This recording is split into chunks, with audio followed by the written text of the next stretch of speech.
Golf ball sized hail just tore through the Twin Cities and southern Minnesota, and by the time the sun comes back out, you've got a destroyed roof. Now, here's what most homeowners don't realize. The average hail claim in Minnesota sits around $30,000, but most people end up getting paid significantly less than what they're actually owed. In the next 3 minutes, I'm going to walk you through exactly what happens when you file, what adjusters are really looking for, and the mistakes that tank claims before they ever get settled. By the end of this, you'll know exactly how to protect your claim and make sure you're not leaving 30 grand on the table. Here's the thing most people get wrong right off the bat.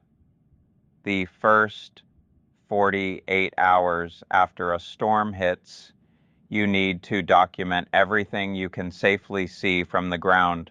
Photos and video of your gutters, your downspouts, your HVAC units, window screens, your vehicles if they got hit. Date, stamp it all. The reason this matters is adjusters are looking for hail spatter patterns and bruising on the asphalt shingles. But if you wait 2 weeks and then take photos, they can't tell if that damage happened from your storm or from some other event. I see this all the time in my agency. People call me in March after they found water in their attic, but the hailstorm was back in August. By then, documenting the actual event is nearly impossible. Now, here's where people get blindsided. When that adjuster comes out, they're going to look at your policy and see whether you have replacement cost value or actual cash value. These are completely different animals. With replacement cost, you get paid what it actually costs to replace your roof today. Full stop.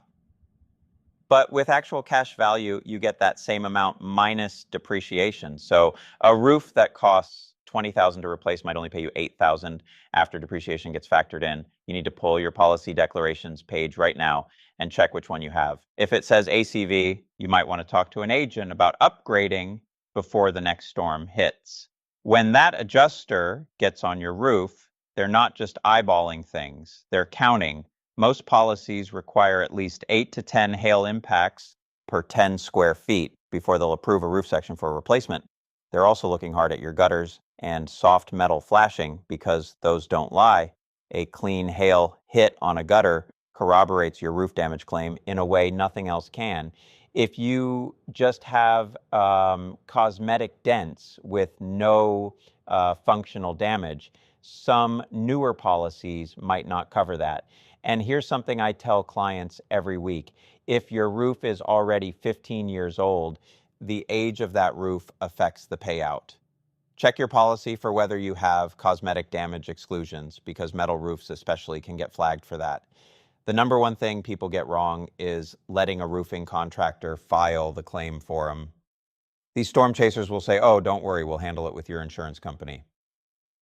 But here's the reality. Your insurance company has a contract with you, not with the contractor. When the adjuster comes out, they're working for the insurance company, not for you. You need to be involved. You need to review that scope of work line by line, and you need to compare it to what your contractor is actually quoting you. If there's a gap, file a supplement. Most homeowners don't even know that's an option. If you've got hail damage right now, or you're not sure what your coverage actually is, call us right now at 7637337-475. We're licensed in Minnesota, Wisconsin, North Dakota, South Dakota, Iowa, Illinois, Ohio, Missouri, Nebraska, and Kansas. We can get you a quote or review your existing policy in about 3 minutes, or hit the link in the description for a free quote. Nelson and Associates, Fridley, Minnesota.